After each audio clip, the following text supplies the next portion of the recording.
hundreds more in his rampage, the largest in modern American history, in Las Vegas at the Mandalay Bay Hotel.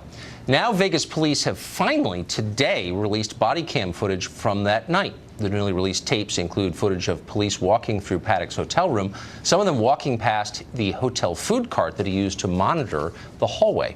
Chad Jenkins is a former FBI special agent. He joins us tonight for Perspective. Chad, thanks for coming on. Why now, and what does this mean? Well, Tucker, that's a great question. We don't know why it has taken this long. I know it went through the court system, and the courts were very quick to go ahead and tell the police department that they had to release the information. I think where I'm concerned is we're seeing this trend throughout local, state, federal government, where there's a moral superiority of our government thinking that they can limit the American people what they're entitled to view and not to view, and that's really not to the police department's purview to make that decision. But here you have what they're saying is a single shooter crime in which the perpetrator is dead. So what could possibly be the justification for keeping anything secret in an investigation whose outcome is already known? You're absolutely right. And I think in this specific instance, we see that being exploited by our government, and we see that across the board. Even from my former FBI days, some of the classification, I think it's nonsense to have all of this classification, and then what that limits is the truth being known for the American public.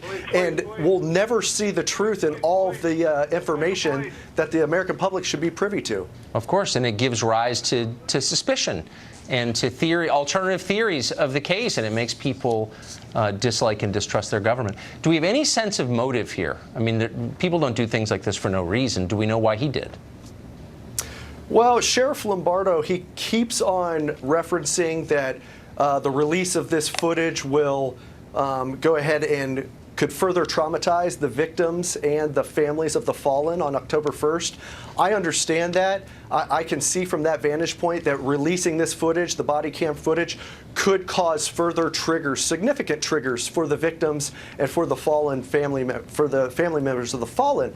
But however, you know, I'm a combat veteran who's experienced multiple combat traumas, and actually one of my traumas that I did have the ability to view the footage helped in my closure. After reviewing that video footage, it helped in the healing process. So it's not up to our government to make that decision. It's up to the individual person. I'm not saying it will happen in every case, but it could help in the closure of this horrific event and allow for them to make the decision if they want to view it or not to view it. You know what causes trauma and inhibits closure is the suspicion that people are lying to you and that you don't really know what happened and why. And that's where we are now, unfortunately. Thanks for joining us, Chad. I appreciate it. Nice to talk to you. You as well, Tucker. Well, you wake up one morning and the Boy Scouts are gone. That happened this morning. The venerable institution is changing its name to be gender neutral. Of course, we'll tell you why. Stay tuned.